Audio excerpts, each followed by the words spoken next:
Welcome. In this video, I'll show you how to filter records and save a list in Copper CRM. Alright, so first up, go ahead and select your record right here in the left panel. It could be leads, companies, people, or some other records. Okay, I'm just going to go ahead and use people right here just for example.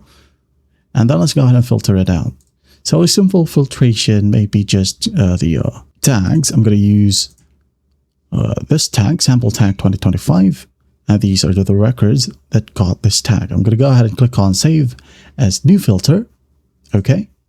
And then give this filter a name. Let's say I'm going to go ahead and type down with tag sample tag 2025 like so. Private or public, it's up to you. I'm going to go ahead and set this up to public and hit on save. Wait for it. And here you have it. Okay. You can go ahead and set this one as your default view, which is optional. Okay, to do that, go to the name right here at the top, click on the three dots and just click on set as default. There you go. Now, when you go ahead and let's say you are at feed and click on the record, as you can see here, we are now redirected to the default list view. All right, that is it.